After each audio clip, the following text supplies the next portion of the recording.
4 in the morning, June 10, 1886. The Bavarian Alps still hold their darkness. At 965 meters above sea level, Neuschwanstein Castle, white limestone turrets, soaring towers, the fairy tale dream that cost 6.2 million marks and 17 years of labor, stands illuminated against the mountains. Inside, King Ludwig II sleeps in a bedroom where 14 carvers worked over 4 years just to finish the bed canopy. Outside, a commission of men climbs the mountain road with documents. They carry the power to end a king. But Fritz Osterholzer, Ludwig's coachman, has ridden ahead in the dark. 1 hour, maybe 2, to warn his king. Enough time to flee. Enough time to fight. Ludwig chooses fight. He summons the local police. He alerts the gendarmerie, the fire brigades. When the commission arrives at the gatehouse, carrying their psychiatric diagnosis, signed by 4 doctors who never examined him, they face not a helpless king, but armed men who refuse them entry. Then comes the Baroness. Spera von Truchsess is 47 years old. She has watched Ludwig for years, served in his household, believed in his vision when ministers called it madness. Now she sees these men with their papers, their certainty, their plans to drag her king away to a lakeside prison. She does what courts and cabinets could not. She attacks them with an umbrella, flails at commissioners while Ludwig's police hold them at gunpoint. The men retreat. For a few hours, the king wins. He arrests them, holds them in the gatehouse, releases them humiliated. Peasants rally to his cause. The gendarmerie stands ready. For one morning, Neuschwanstein is what it was meant to be, a fortress. But about 44 hours later, a second commission will succeed where the first failed. And 3 days after that, Ludwig will be found floating in shallow water, head and shoulders above the surface, no water in his lungs. His watch stopped at 6:54 p.m. This is the story of the castle that killed its king, or the king whose castle made him immortal, depending on who's counting the cost. September 1884. After 15 years, after 6.2 million marks, after 465 tons of marble and 1,550 tons of sandstone, hauled up a mountain by men whose names appear in ledgers, then vanish from history, Ludwig II finally moves into his castle. He is 39 years old. He will live here, off and on, for exactly 172 days before they find him floating in Lake Starnberg with no water in his lungs. But tonight, he does not know that. Tonight, Neuschwanstein is everything he imagined. The castle rises 65 meters, 213 feet, from foundations carved into living rock at 965 meters above sea level. White limestone catches moonlight. Turrets pierce the alpine darkness. From the valley below, it looks like something summoned from a Wagner opera, a knight's fortress torn from the Middle Ages and planted on this ridge where 2 medieval castles once stood before Ludwig had them demolished, blown apart in the summer of 1868, 8 meters of stone outcrop removed so his vision could take root. On September 5, 1869, they laid the foundation stone. Ludwig himself placed it. Inside, his portrait, coins from his reign, the belief that this would be finished in 3 years. 15 years later, only 15 rooms are complete. He planned over 200. But what rooms they are. The throne room rises 2 stories, modelled after a Byzantine basilica, every surface gold and crimson and azure, stars painted across the vaulted ceiling, red porphyry columns, a mosaic floor depicting plants and animals from every corner of the earth, a space designed for a throne that will never arrive because Ludwig does not want a throne. He wants a hall of the Holy Grail, a temple where medieval kingship and Christian mystery dissolve into something beyond politics, beyond duty, beyond the constitutional monarchy that took his real power and left him only the title. The Singers' Hall stretches the length of the 4th floor. Wartburg Castle was the model, but Wartburg never had this: walls covered in frescoes depicting Parsifal's quest, Lohengrin's arrival, Tannhäuser's redemption. Every scene from Wagner's operas that Ludwig has watched alone in private performances, an audience of one, because he cannot bear strangers staring at him in public theatres. His bedroom took 14 carvers over 4 years just to complete the canopy. Oak carved into Gothic pinnacles, every surface intricate as lace, every detail a defiance of what human hands should be able to achieve. The bed itself is a cathedral in miniature. This is what visitors will see. What they will not see is what makes it possible.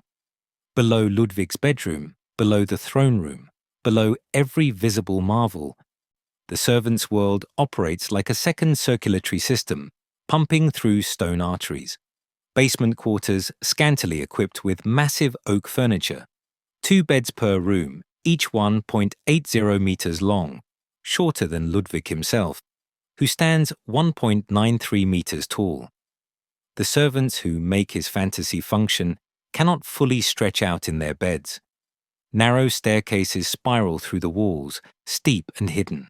Translucent glass windows separate servant corridors from Ludwig's paths so he can move through his castle and never see the people who serve him. They are forbidden to use the main stairs, forbidden to be visible. When Ludwig wants food, it appears through hidden panels, delivered by pulley systems and service lifts. When he needs heat, coal burns in basement boilers he will never visit. When he rings electric bells, modern technology disguised in medieval housing, servants materialize and vanish like stage magic.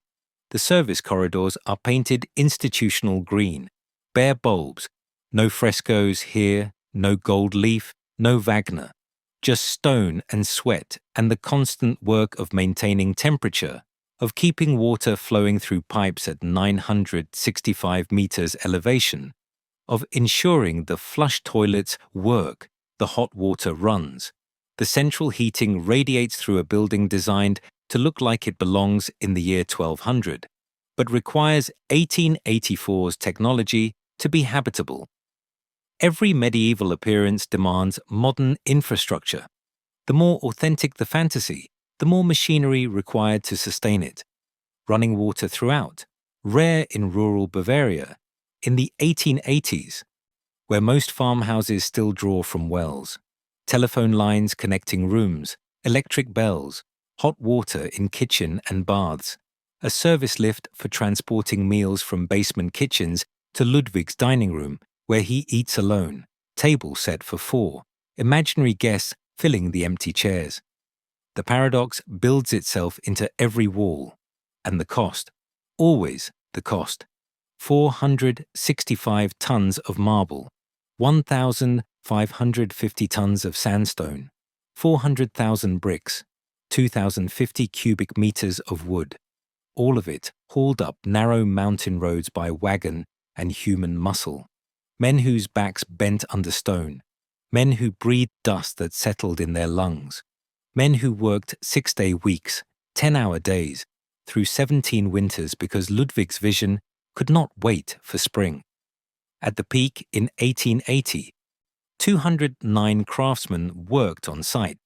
Some days, 300 men labored in shifts day and night, because the king needed this finished, needed this refuge, needed this place where he could be the monarch he imagined, instead of the constitutional figurehead Prussia allowed him to remain. Initial budget, 3.2 million marks. Final cost by Ludwig's death, 6.2 million, nearly double, and still incomplete. No courtyard tower, no castle garden, no knight's bath, no bride chamber, no great banquet hall, no dozens of guest rooms that existed in plans but never in stone.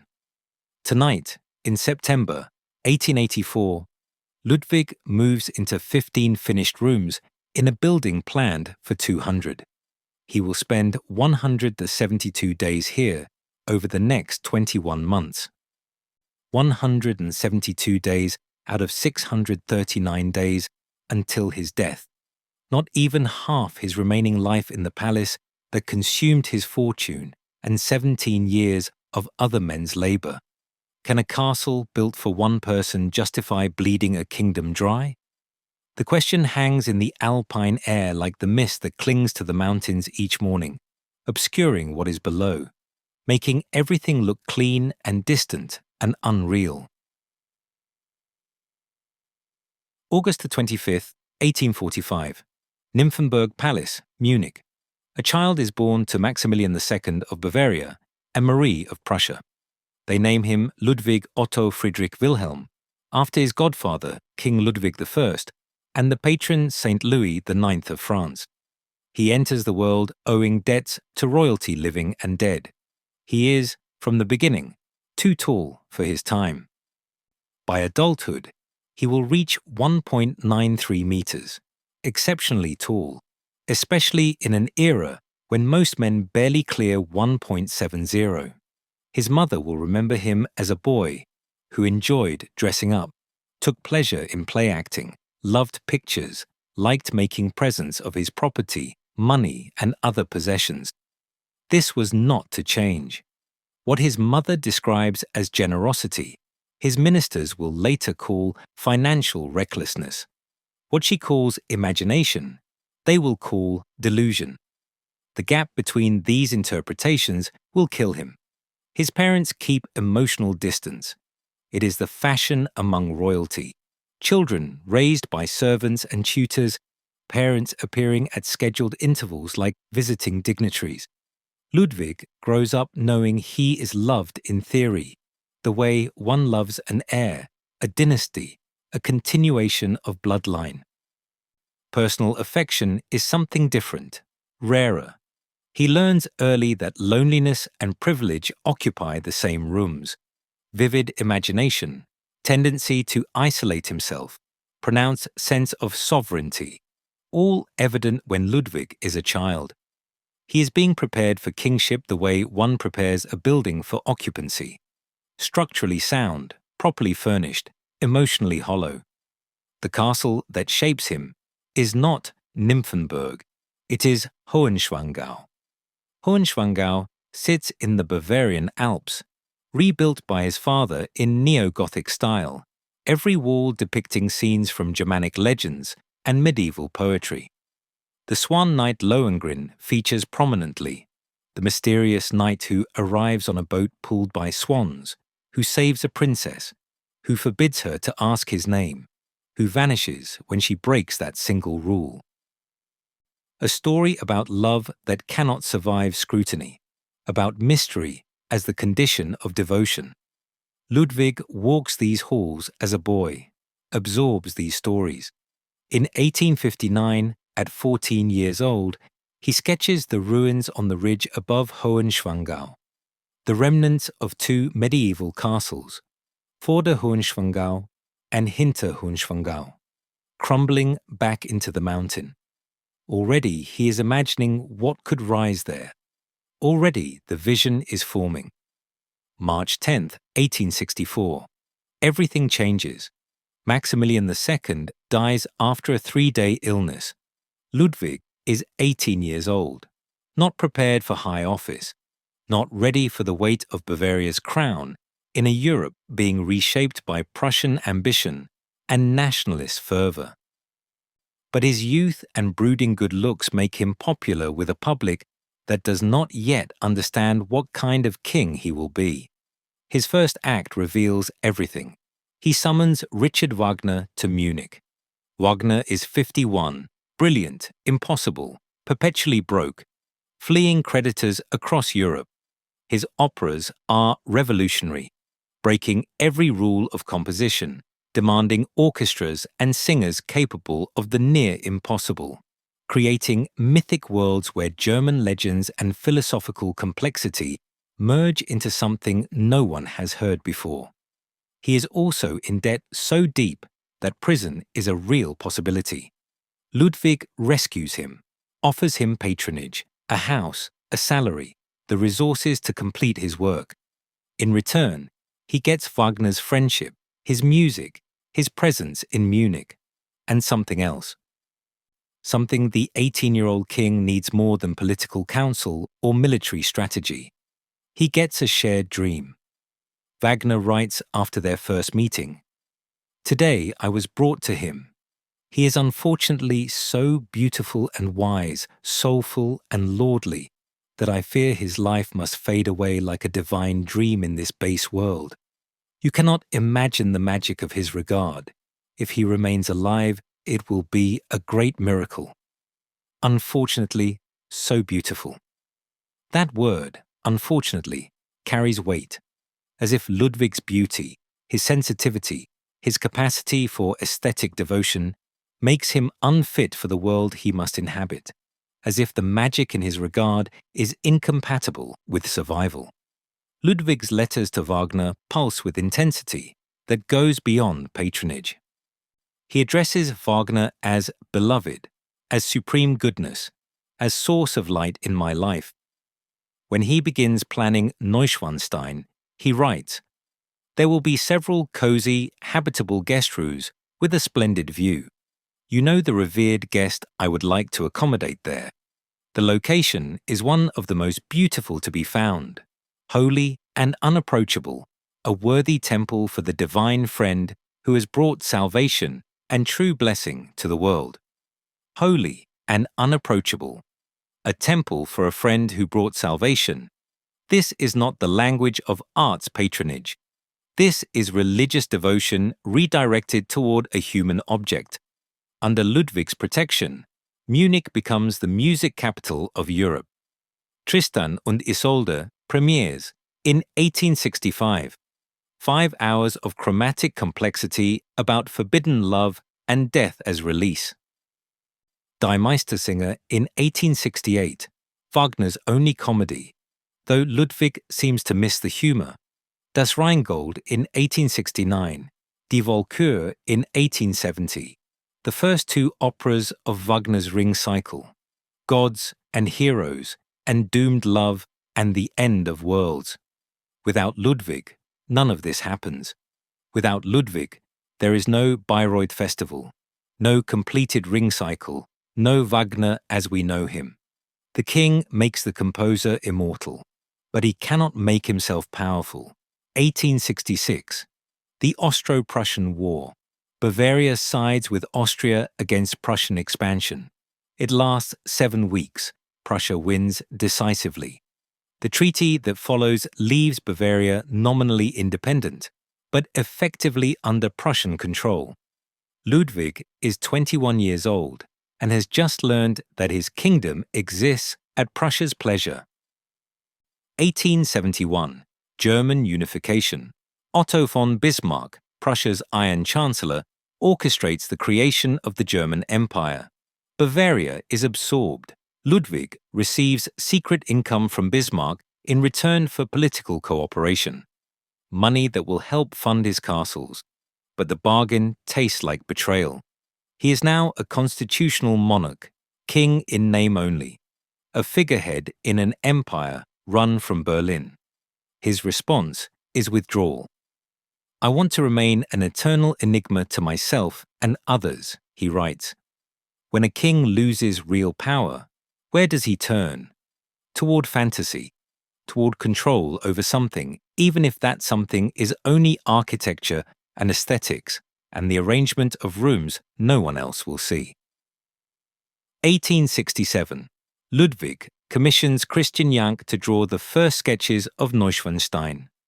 Jank is not an architect. He is a stage designer, the man who creates backdrops for Wagner's operas, the painted illusions that convince audiences they are watching gods on mountaintops and knights in castle halls. Ludwig wants his castle designed by someone who understands theatre, not engineering, someone who knows how to create the appearance of medieval grandeur without worrying about whether stone can actually be made to do what the drawing requires. That is what Eduard Riedel is for. In 1868, Ludwig hires him to translate Young's theatrical sketches into architectural plans, to turn fantasy into blueprint, to make the impossible merely expensive and difficult.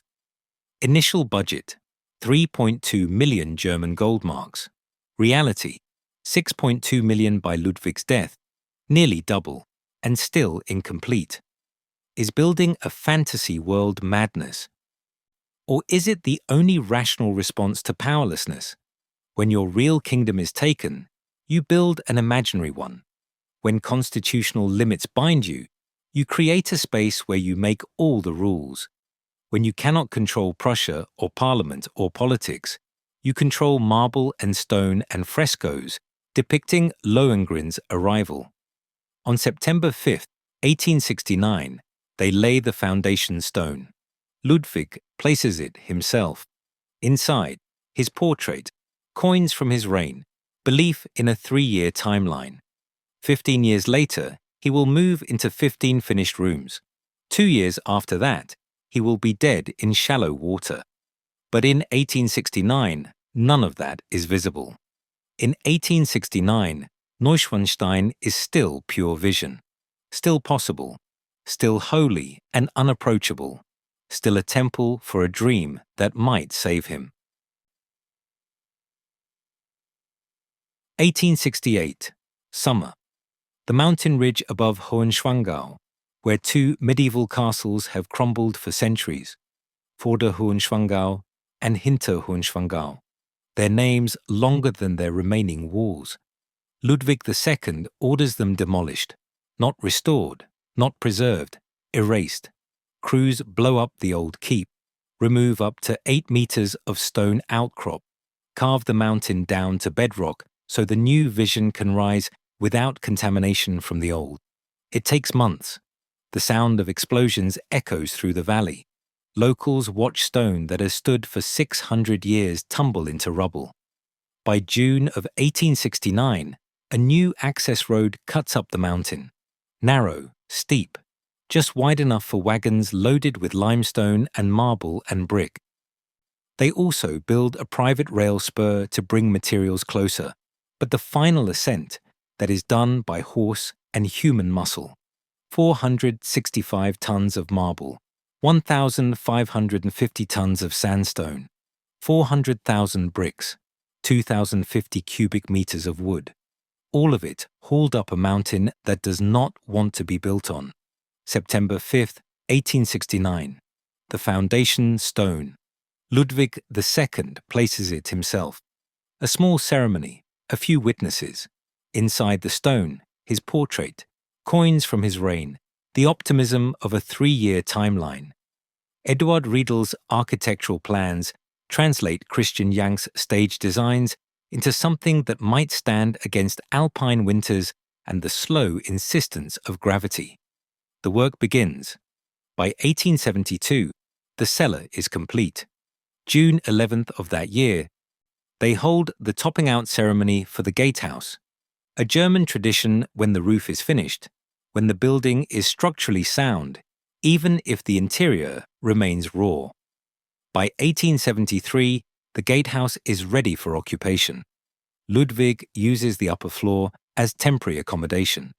For years, he stays there while watching his larger vision rise stone by stone.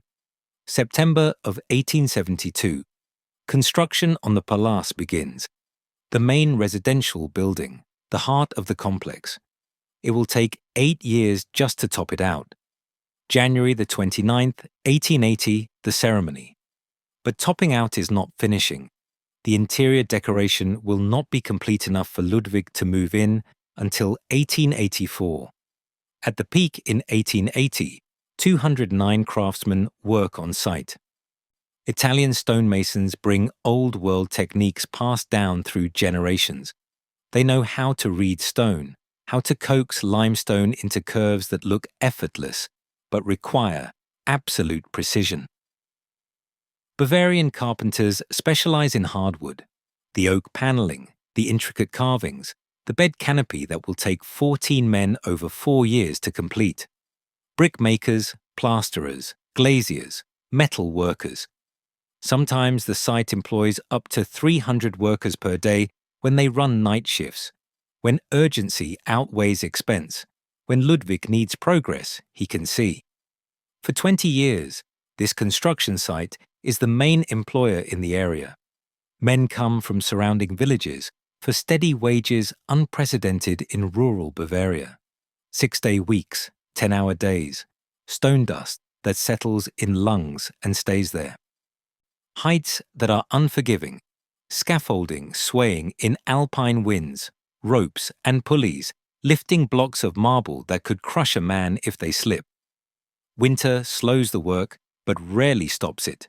Frost makes mortar unreliable, but there are always tasks that do not require mortar.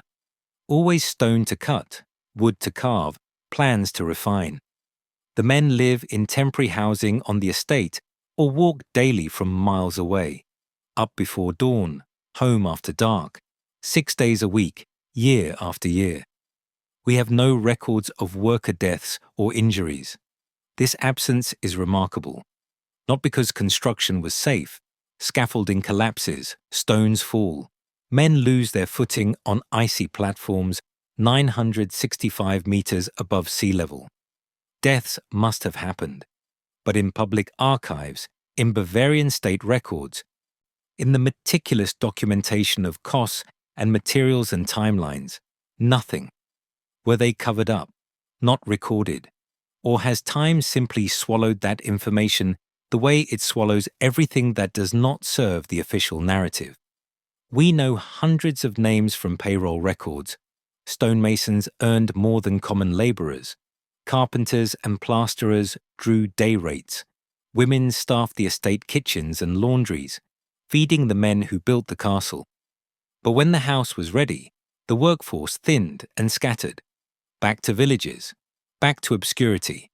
Their names remain in ledgers, but their stories, what the work cost them, whether they believed in the vision or just needed the wages, that is gone. The costs we can measure in marks. Initial estimate, 3.2 million.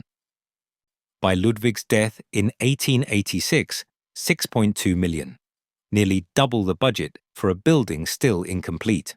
Final total when they finish simplified versions of the Bower and Square Tower in 1892.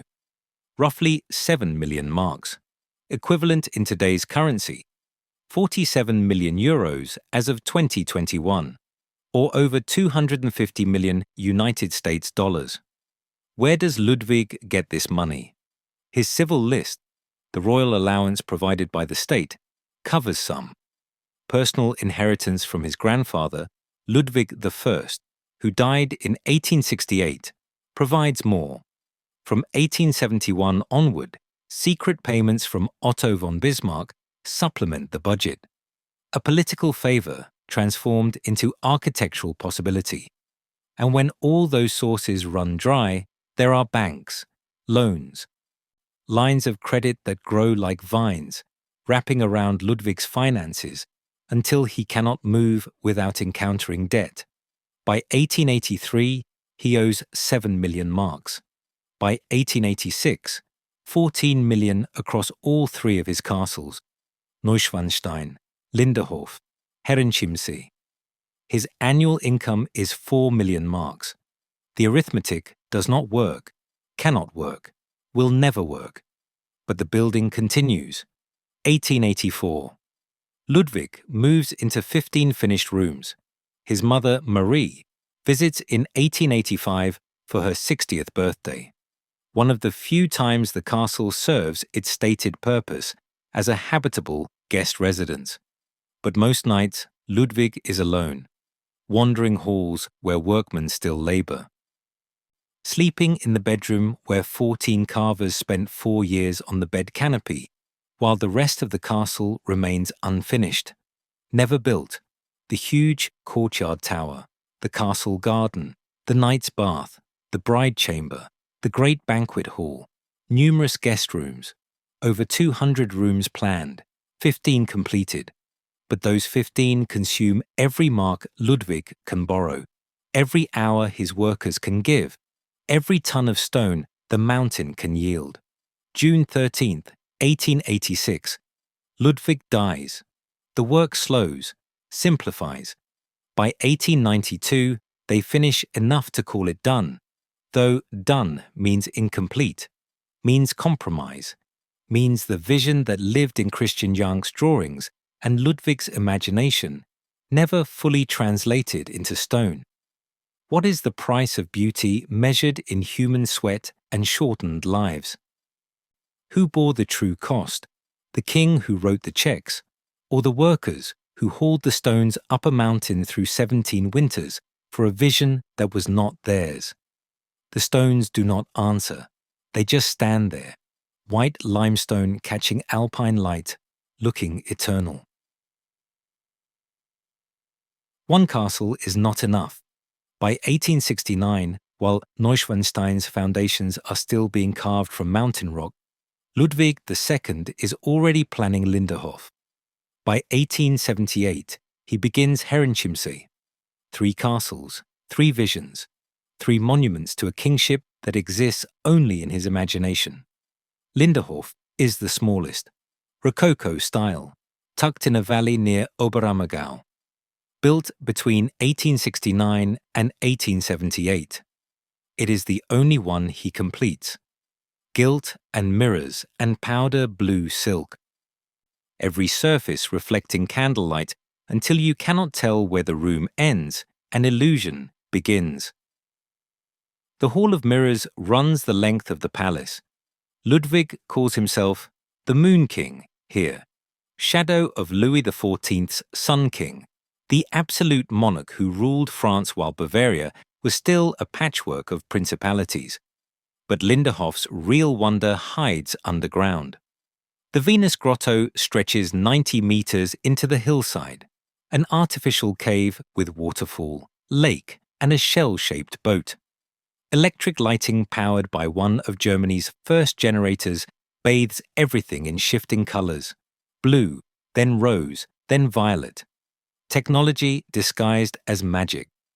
Ludwig floats on the lake, while musicians hidden behind rocks perform scenes from Wagner's Tannhäuser. The grotto cost a fortune to engineer, pumps to circulate water, heating systems to keep it from freezing, that electric generator humming in a chamber the visitors will never see. In the forest beyond, Hunding's hut, an artificial tree with a sword embedded in its trunk, straight from Act 1 of Die Walküre. Ludwig sits here sometimes, alone, surrounded by stage sets made permanent, props from Wagner's operas transformed into architecture. Herrenchiemsee begins in 1878. Built on an island in Lake Chiemsee, it is Ludwig's attempt to recreate Versailles, not just inspired by, but a direct copy. Hall of Mirrors longer than the original. Bedroom more opulent, gardens extending toward water instead of horizon. A monument to absolute monarchy built by a constitutional king with no real power. He spends only 9 days there across his lifetime. 9 days in a palace that costs millions. Never completed, never will be. When Ludwig dies, work stops. What remains is partial, enough to see the vision, not enough to inhabit it. By 1886, the combined debt across all 3 castles reaches 14 million marks. Ludwig's annual income, 4 million marks.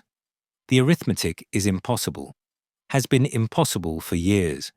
But he keeps building because stopping would mean admitting the dream cannot sustain itself. Better to dig deeper into debt than face the silence of abandoned construction sites. And as the debt grows, Ludwig changes.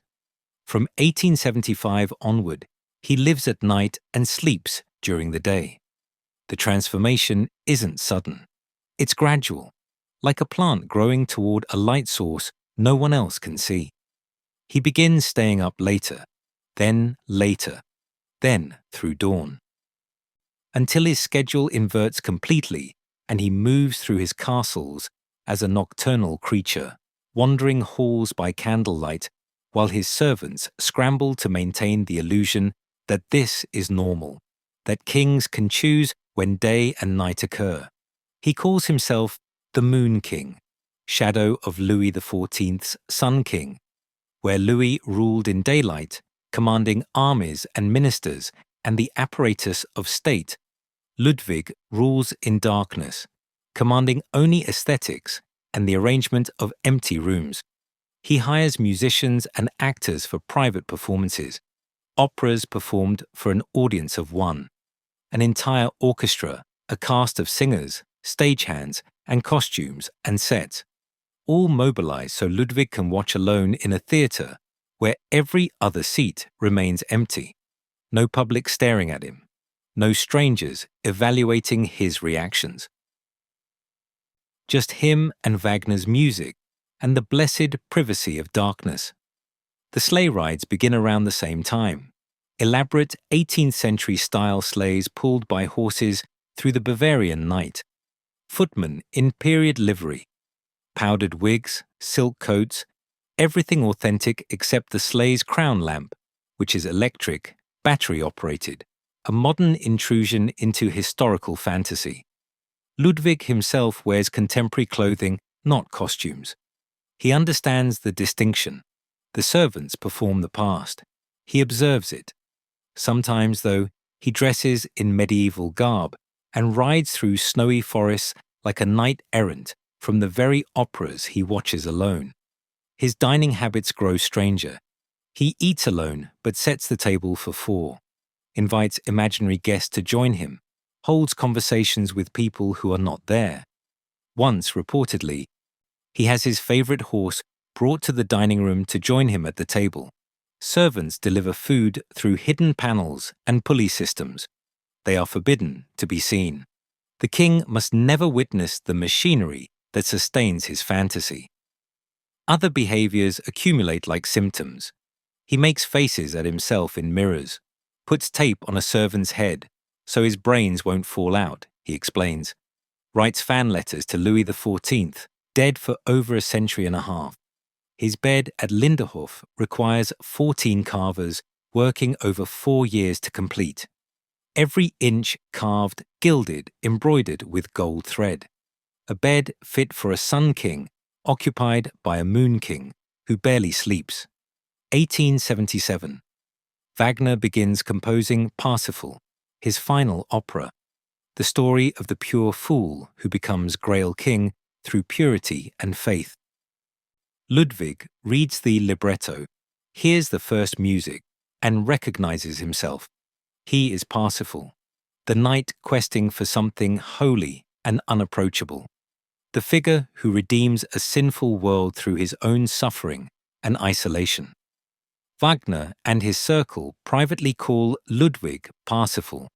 Whether this is affection or mockery, no one records.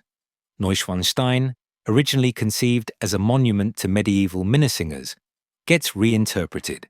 Now it is the castle of the Holy Grail.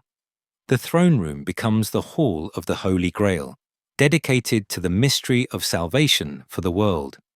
No throne will ever occupy it, because Ludwig doesn't need a throne.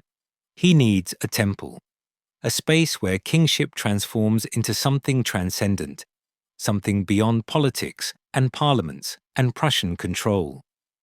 The ideal monarchical poetic solitude which the king chose for himself was not, in the long run, compatible with his duties as a head of state. That sentence, written later by historians trying to explain what happened, contains the whole tragedy: ideal versus duty, poetry versus state, solitude versus the demands of constitutional monarchy. Ludwig chooses ideal, poetry, solitude, every time, without exception, until the gap between what he builds and what he can afford becomes too wide to ignore. 1883, 7 million marks in debt. 1885, international banks threatened to seize Neuschwanstein for unpaid loans. Not Bavarian banks, international creditors who have no sentimental attachment to mad kings or fairy tale castles. They want their money, or they want collateral they can sell. Ludwig's response: He threatens suicide if creditors take his palaces. Early 1886, he asks his cabinet for a 6 million mark credit. They deny him. The ministers who once tolerated his spending now see it as liability, as threat to Bavaria's stability, as evidence that their king cannot govern his own finances, let alone a kingdom. April of 1886. Ludwig follows Bismarck's advice and applies directly to Parliament for the funds. Parliament doesn't grant the money. They investigate instead. Start asking questions about where 14 million marks went. Start assembling a case that spending this much on private fantasy while ignoring state business constitutes a form of madness. When does passion become obsession? When you build one castle to escape reality, are you a dreamer? When you build 3, are you delusional? The line between vision and insanity gets drawn by whoever holds power. And Ludwig, despite his title, holds none. If you build 3 kingdoms to escape one reality, have you escaped or admitted defeat? The Moon King wanders his castles at night, dines with imaginary guests, floats in an electric-lit grotto listening to invisible musicians, rides through snow in battery-powered sleighs, identifies with a knight who redeems the world through purity, and 14 million marks away, in Munich, men in offices are deciding he's insane. January 1886. While Ludwig II wanders Neuschwanstein at night, dining with imaginary guests and watching his debt reach 14 million marks, Count Maximilian von Hohenstein sits in Munich offices assembling evidence. Hohenstein was once Ludwig's confidant. Now he is the architect of the king's destruction. His task: compile a medical report proving Ludwig mentally unfit to rule. Not through examination. Examination would require access to the king, and Ludwig refuses to see doctors. Instead, Hohenstein will build the case from testimony, from servants, from people who work in Ludwig's castles and witness his behavior and can be persuaded, through bribery or rank or fear of losing their positions, to describe what they see. He works methodically, January through March of 1886, extracting complaints, accounts, gossip, a long list of behaviors that, taken together, might constitute madness, or might just constitute eccentricity in a king who was never suited for the role. The psychiatrist chosen to evaluate this evidence is Dr. Bernhard von Gudden, 62 years old, chief of the Munich District Mental Asylum, already serving as psychiatrist to Ludwig's brother Otto, who is genuinely mentally ill, locked away in Fürstenried Palace, incapable of ruling. Gudden knows the Wittelsbach family, knows their history of mental instability, has treated Otto for years. He has examined Ludwig once, 12 years earlier, in 1874. One examination, one meeting, nothing since. On March 23, 1886, Gudden meets with Minister Lutz and Baron von Crailsheim, assures them he believes Ludwig II to be fundamentally insane, agrees to prepare an expert report, provided he receives sufficient file material. He will diagnose Ludwig without seeing him, without speaking to him. Based entirely on second-hand accounts from servants and former officials, Gudden assembles a panel. 3 other psychiatrists join him in signing the report. Hubert von Graschi, Gudden's son-in-law, hardly an independent voice. Friedrich Wilhelm Hagen, Max Hubrich. None of them have examined Ludwig either.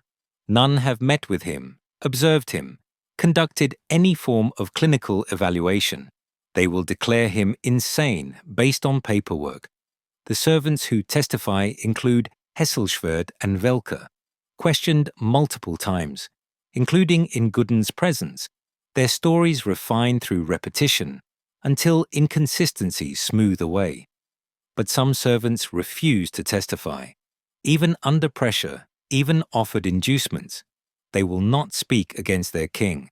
Their names do not appear in the report.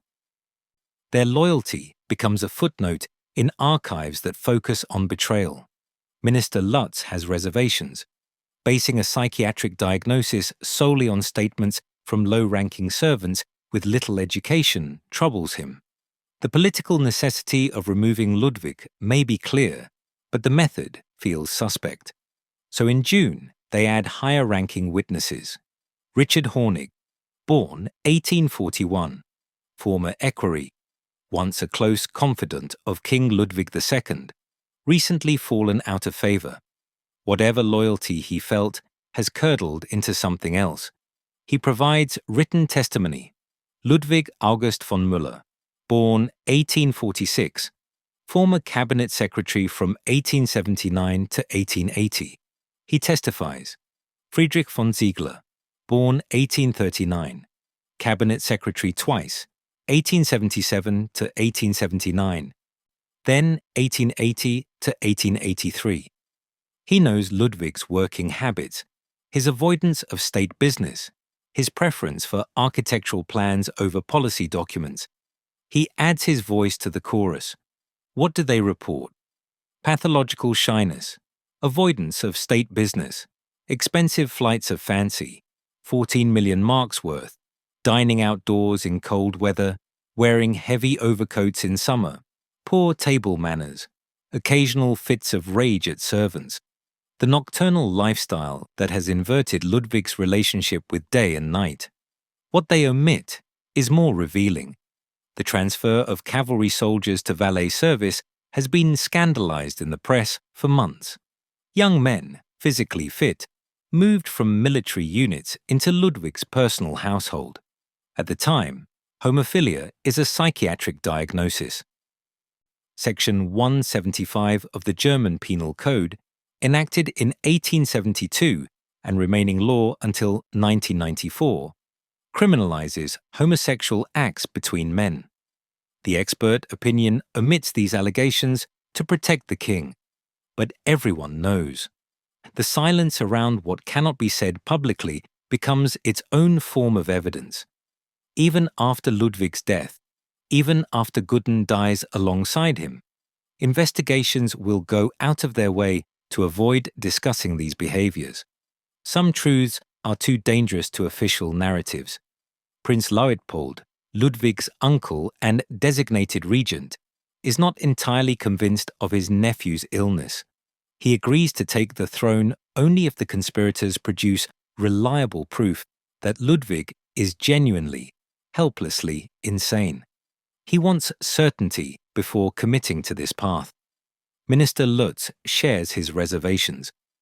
Servant testimony without medical examination, a diagnosis assembled from gossip and second-hand accounts. But politically, removal seems necessary.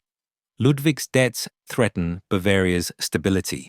His refusal to perform state functions creates a vacuum that someone must fill. June 8, 1886.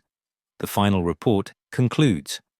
Suffering from such a disorder, freedom of action can no longer be allowed, and your Majesty is declared incapable of ruling, which incapacity will be not only for a year's duration, but for the length of your Majesty's life. Not for a year, not subject to review, forever. Ludwig II will never rule again. The decision is absolute. June 10, 1886, 4 in the morning. A commission including Holstein and Gudden arrives at Neuschwanstein carrying deposition documents. They expect to find Ludwig asleep, vulnerable, easy to transport. What they find instead is armed resistance. Fritz Osterholzer, the king's coachman, has ridden ahead through darkness to warn Ludwig. 1 hour, maybe 2. Enough time to prepare. Ludwig orders the local police to protect him, alerts the gendarmerie and fire brigades from surrounding villages. When the commissioners arrive at the gatehouse, they face men with rifles who refuse them entry. Then comes the Baroness, Spera von Truchsess, 47 years old. She has served in Ludwig's household, believed in his vision when others called it madness. Now she sees these men with their papers and legal authority and psychiatric diagnosis, and she does what courts cannot.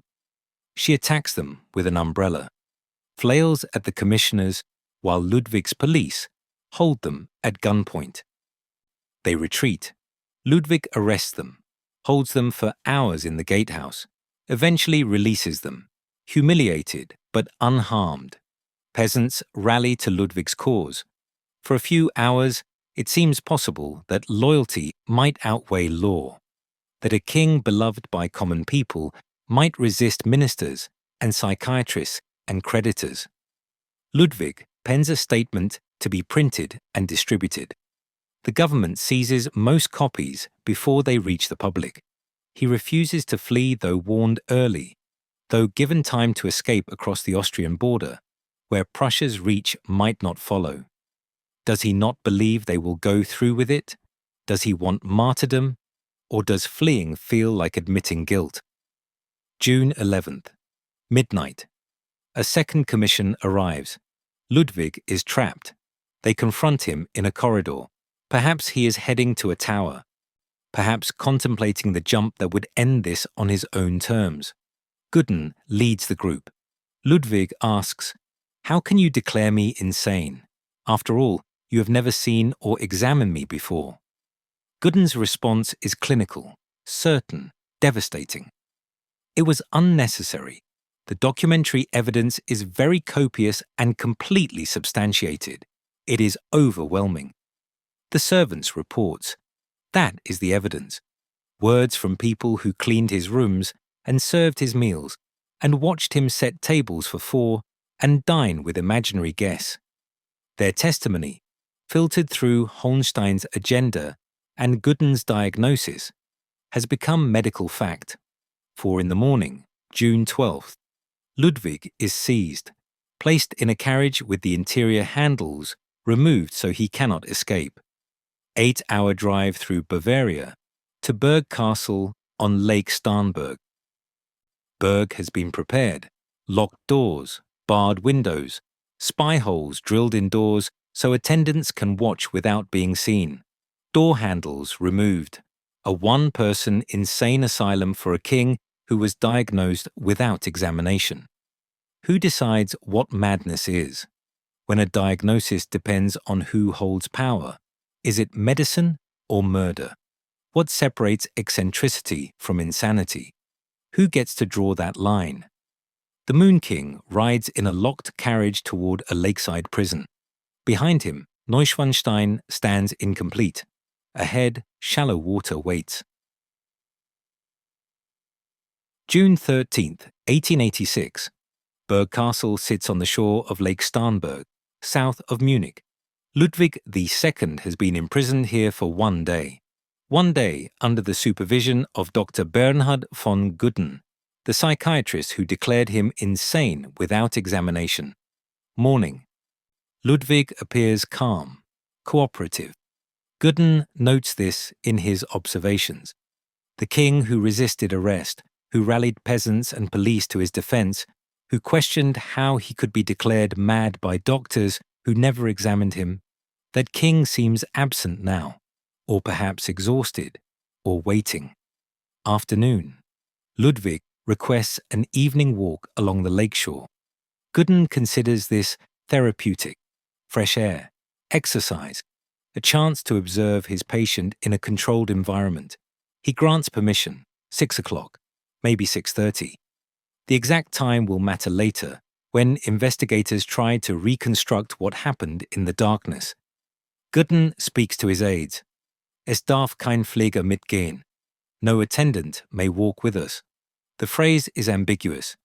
Does he mean no attendant may accompany them directly, but should follow at a distance? Or does he mean stay away completely, leave us alone? The aides interpret it as the latter. They watch Ludwig and Gudden walk toward the lake. Then they wait inside. Expected return, 8 o'clock. 2 men walk along the shore of Lake Starnberg. One is a king who has lost his throne. One is the psychiatrist who took it from him. What they say to each other, no one will ever know. Whether they argue or walk in silence. Whether Ludwig asks questions Gudrun cannot answer. Whether the doctor realizes too late that bringing an allegedly insane king to the edge of deep water without guards might be a mistake. 8 o'clock. They do not return. By this time, the weather has turned. Gale winds, heavy rain, the kind of storm that makes search difficult, that obscures sight and sound, that provides cover for things that should not happen. The search begins. Castle staff, aides, servants, everyone mobilized, spreading along the shoreline with lanterns that flicker in the wind. Over 2 hours they search, 2 hours of calling names into darkness, 2 hours of finding nothing. 10:30 at night. Someone sees them. Knee-deep water, maybe waist-deep. Accounts vary, but all agree. Shallow. The kind of depth where you stand, not swim. Where drowning would require intention or force. Both bodies float near shore, head and shoulders above the waterline. Unusual for drowning victims, who typically sink before floating rises them later. Their position suggests they were placed there, or fell there, or died there moments before being found. 11 o'clock. Resuscitation attempts fail. Both men are dead. The watches tell a story the official report will ignore. Ludwig's watch stopped at 6:54 in the evening. Gudrun's watch stopped at 8 o'clock. 66 minutes separate these times. 66 minutes during which something happened.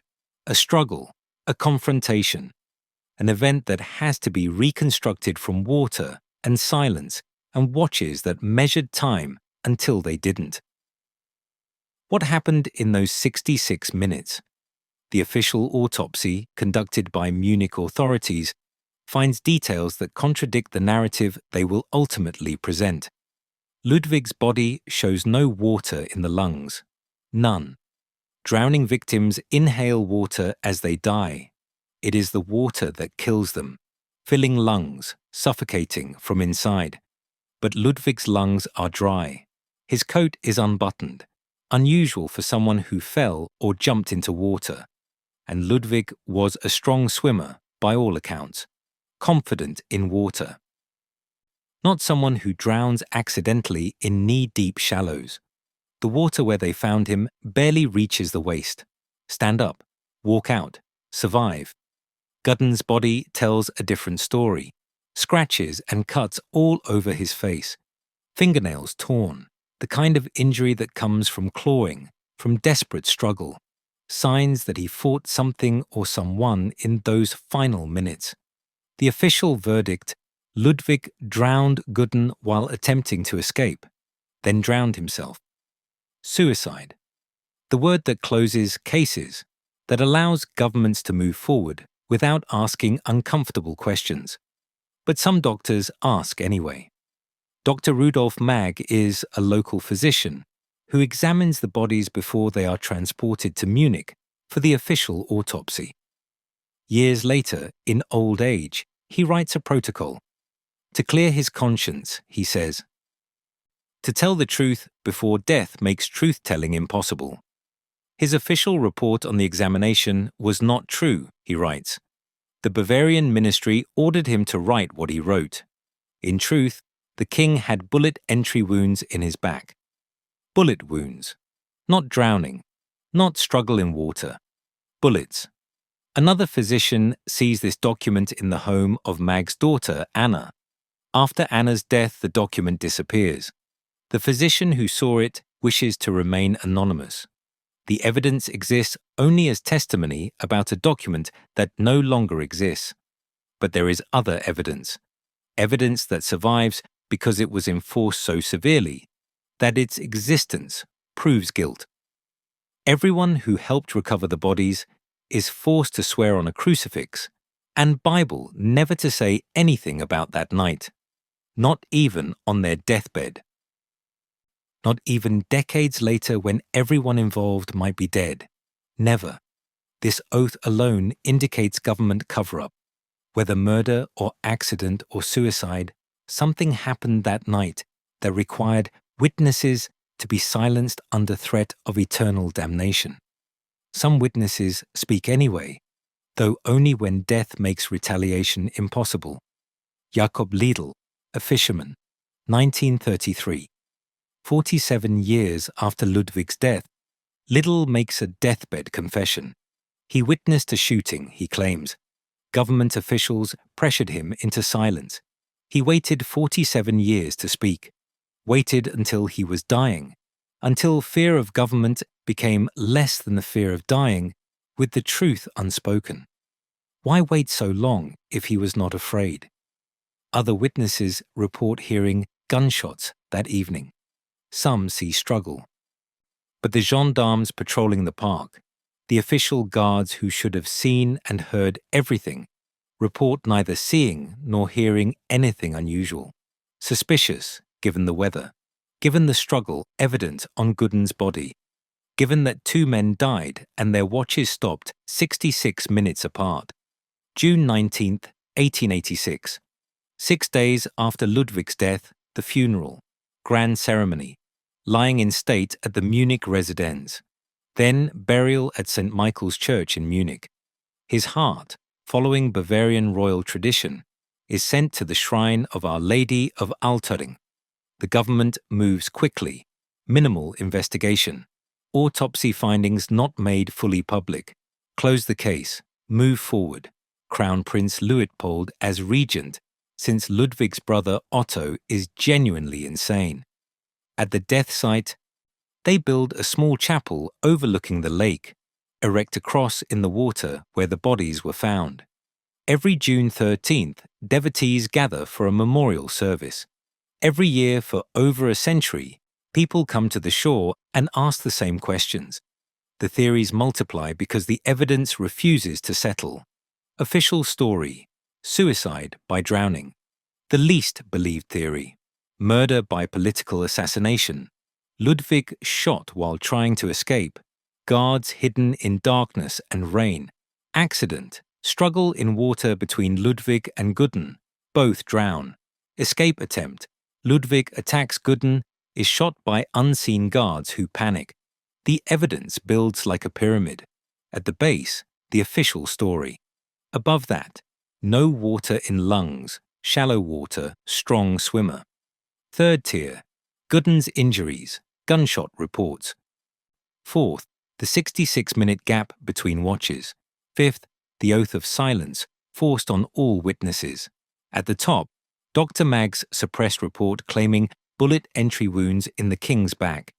When a king dies in shallow water without water in his lungs, who benefits from calling it suicide? What truth dies with the witnesses forced to swear silence? 139 years later, why does it still matter how he died?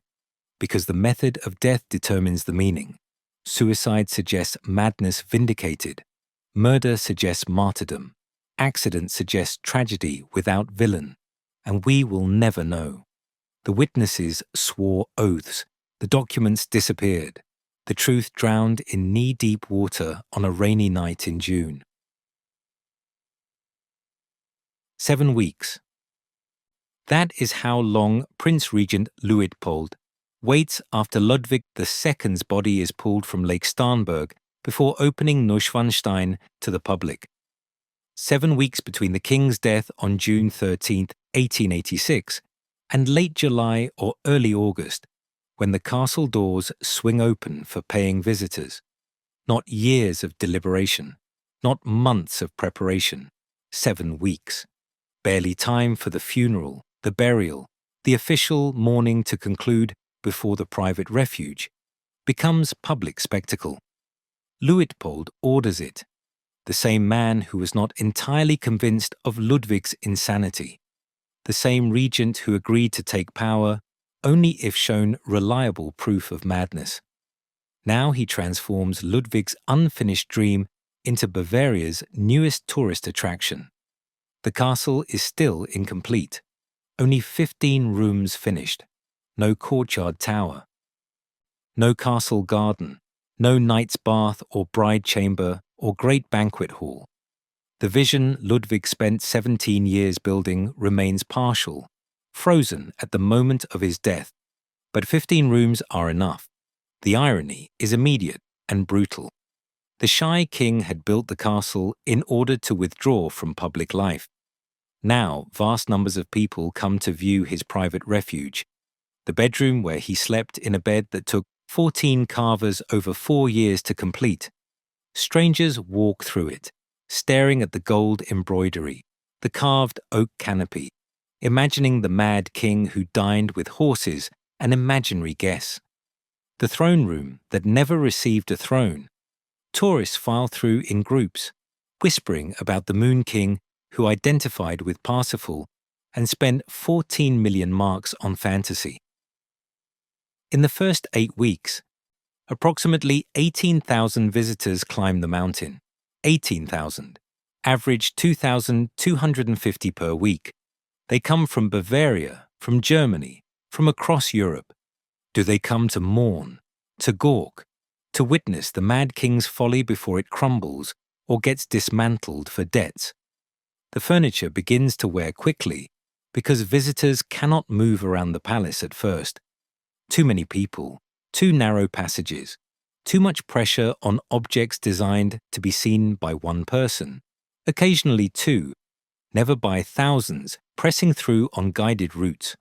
What they see: 15 finished rooms, the Singers' Hall with its frescoes of Lohengrin and Parsifal, the bedroom, the study, the throne room's Byzantine glory without its throne, and everywhere, incomplete sections where construction stopped the moment Ludwig died, raw walls, unfinished corridors, the ghost of a vision that ran out of time.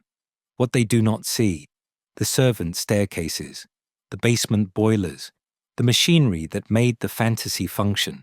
Those remain hidden, still operating to heat the building and pump water and maintain the illusion that castles can exist without infrastructure. Ticket revenue accumulates. Week after week, month after month, year after year.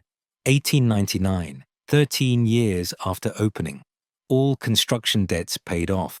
6.2 million marks, the amount Ludwig spent during his lifetime, returned to creditors entirely from ticket sales. What ministers called financial disaster paid for itself. What they used as evidence of madness to justify deposition becomes profitable within 13 years. By 1914, Ludwig's 3 castles, Neuschwanstein, Linderhof, Herrenchiemsee, have become the largest source of income for the Bavarian royal family. The folly that bankrupted him funds his relatives for decades. The dream they called impossible sustains the dynasty he failed to lead. 1918. Bavaria becomes a republic. The Wittelsbach monarchy ends. The state takes over the palaces. They remain open to visitors. The revenue now supports the Bavarian government instead of the royal family, but the cash flow continues. Ludwig's dream, it turns out, is more durable than the kingdom he lost. 1933 to 1945. The Nazi regime. Adolf Hitler admires Ludwig, sees in him a fellow visionary misunderstood by prosaic politicians. The Nazis used Neuschwanstein as headquarters for art-looting operations across occupied Europe. Store stolen artwork from France in the rooms Ludwig designed for Wagner operas and medieval legends. 39 photo albums document the stolen art, now held in US National Archives, evidence of theft catalogued by thieves who believed documentation equaled legitimacy. The castle survives World War II undamaged. Bombs fall on Munich, on German cities, on infrastructure and palaces across Europe. Neuschwanstein remains untouched on its mountain ridge. After the war, Allied forces use it briefly. Then it returns to Bavarian administration, returns to tourism, returns to the business of selling Ludwig's madness as entertainment. Current visitor numbers: 1.4 to 1.5 million annually. Peak summer days bring up to 6,000 visitors. 6,000 people filing through rooms designed for one. Since 1886, over 61 million visitors total, 61 million people who paid to see what Ludwig built to escape them. The tours are restricted now, guided only, 35 to 45 people maximum per group, 35-minute duration, no photography inside. The flash damages textiles, fades frescoes, accelerates the decay that alpine climate already inflicts. Advance booking required. Summer tickets often sell out days or weeks ahead. Current ticket price, €20 admission, €21 with the €2.50 booking fee. Children under 18 enter free but still need tickets. The system tracks bodies, not just revenue. Conservation is constant. Alpine climate and light lead to considerable stress on valuable furniture and textiles. Movement in the foundation area has to be continuously monitored. The mountain shifts, slowly, imperceptibly, but shifts nonetheless. Sheer rock walls must be repeatedly secured against erosion and rockfall. Harsh climate damages the white limestone facades. Section-by-section renovation required, ongoing, never finished. Maintaining Ludwig's vision costs millions yearly, but the castle generates tens of millions in economic impact for Bavaria. Major employer in Füssen and Schwangau. Hotels, restaurants, tour companies, gift shops. An entire regional economy built on the ruins of one man's bankruptcy. 1955. Walt Disney and his wife Lillian visit during a European tour. Disney sees Neuschwanstein and recognizes something. The turrets, the towers, the way it rises from the mountain, like a structure from imagination rather than stone. He uses it as the model for Sleeping Beauty Castle at Disneyland. The fairy tale castle becomes the literal template for fairy tales. Every Disney movie that opens with a castle, they all trace back to Ludwig's mountain refuge. The logo recognized globally. The dream that bankrupted a king becomes the symbol of childhood wonder. 2025. UNESCO grants World Heritage designation to Ludwig's 3 castles, Neuschwanstein, Linderhof, Herrenchiemsee. Recognition that what his ministers called madness is actually cultural treasure. That these buildings matter. That Ludwig's vision, however expensive, however impractical, represents something worth preserving for future generations. The numbers vindicate him. Construction cost during Ludwig's lifetime, 6.2 million marks. His total debt at death, 14 million marks. Ministers called it financial disaster, ruinous extravagance, madness. Revenue since 1886, estimated billions of euros over 139 years. Annual economic impact, tens of millions for Bavaria. His ministers were wrong. The math proved them wrong. Ludwig could not afford his dream. But his dream, freed from his ownership, paid for itself, and then generated profit beyond anything his ministers imagined. What is worth more, the dignity of private suffering, or beauty shared with millions? Did opening the castle honor Ludwig's vision, or betray it?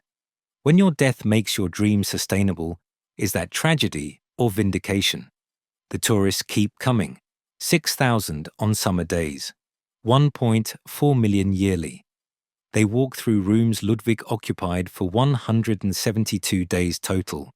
They photograph the exterior despite the prohibition on interior shots. They buy souvenirs. They tell friends. They return with children and grandchildren. The shy king who built a castle to escape public life became immortal through public consumption of his escape. Who paid for Neuschwanstein? Count the costs in different currencies. Marks and lives and sanity and years. Every dream extracts payment from someone. The question is, who holds the bill when it comes due? Ludwig II paid 6.2 million marks from personal fortune. 14 million marks in total debt across 3 castles. His sanity questioned by doctors who never examined him. His throne taken by ministers who called spending evidence of madness. His life ended mysteriously at age 40 in waist-deep water, with no water in his lungs. 172 days total lived in the dream that consumed 17 years and the labor of hundreds. The workers paid 17 years, 1869 to 1886, stone dust settling in lungs that would never fully clear, heights that were unforgiving, scaffolding at 965 meters elevation, alpine winds, ropes and pulleys lifting marble that could crush, temporary housing or daily walks from villages miles away. 465 tons of marble, 1,550 tons of sandstone, 400,000 bricks hauled up a mountain by human muscle and horse, names recorded in payroll ledgers, then scattered when the work ended. No record of deaths or injuries. That absence itself a kind of erasure. Bavaria paid in criticism during Ludwig's life, received revenue ever since. 1.4 million visitors yearly now. Billions in tourism income over 139 years. Largest employer in the Füssen-Schwangau region. The folly that ministers condemned as financial disaster became the state's most profitable cultural asset. Richard Wagner received patronage that created the Bayreuth Festival.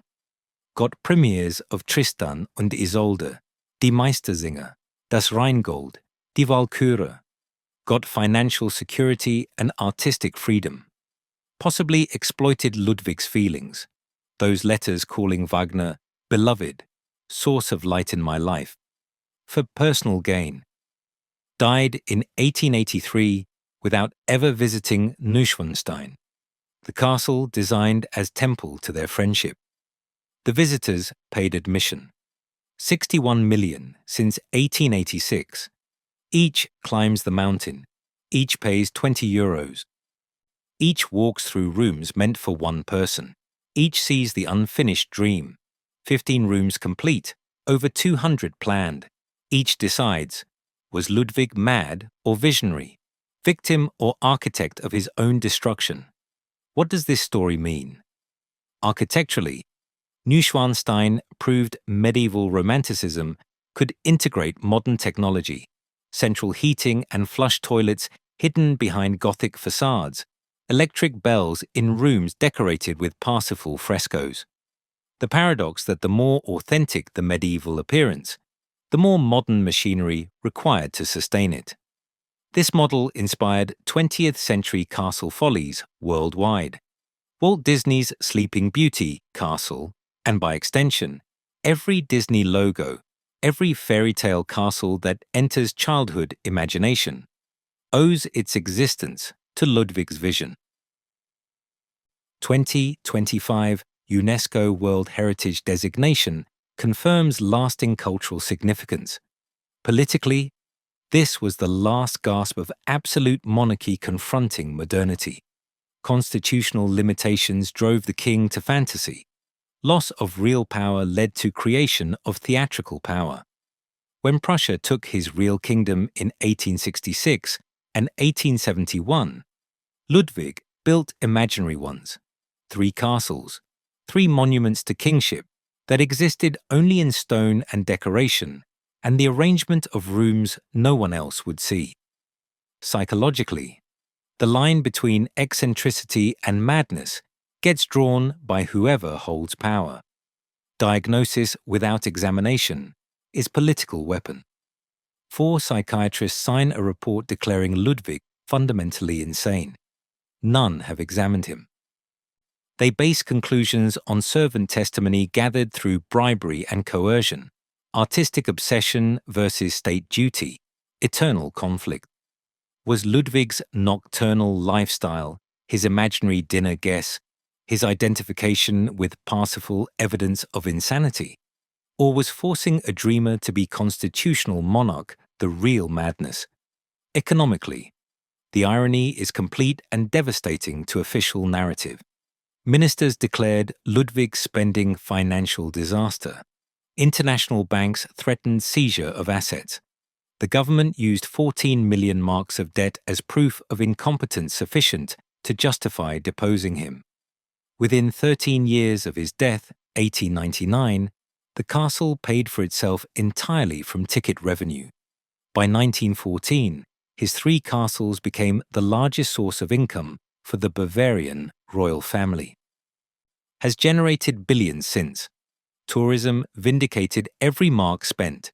Every minister who called it waste was mathematically, provably wrong. Can beauty justify the cost of human suffering?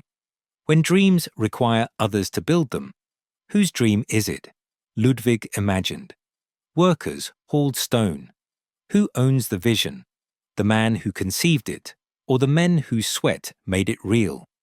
If millions find meaning in what one man imagined, was he mad, or were his critics blind?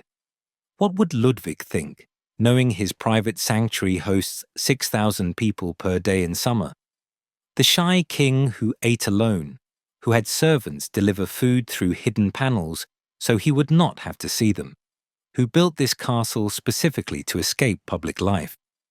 Would he see the 1.4 million annual visitors as vindication or violation? Is opening his dream to the world the ultimate betrayal or the ultimate honor? The final irony compounds itself in layers. Ludwig built Neuschwanstein to escape. They diagnosed him mad using servant gossip. They drowned him in shallow water. Or shot him, we will never know. In Lake Starnberg, with no water in his lungs. His watch stopped at 6:54. Gooden's watch stopped at 8:66 minutes unaccounted for. They forced everyone who recovered the bodies to swear on crucifix and Bible never to speak. They opened his refuge 7 weeks after his death. His folly became Bavaria's treasure. His debts became profit. His escape became everyone's destination. Today, 1.4 million people yearly visit the castle of a man who built it to be alone. The dream he could not afford to keep has been paying for itself for 135 years. Who was mad? The memorial cross stands in Lake Starnberg where they found Ludwig's body. Water waist deep. No explanation that satisfies after 139 years of investigation and theory and deathbed confession and suppressed evidence. A king who built castles in clouds, pulled down into shallow water.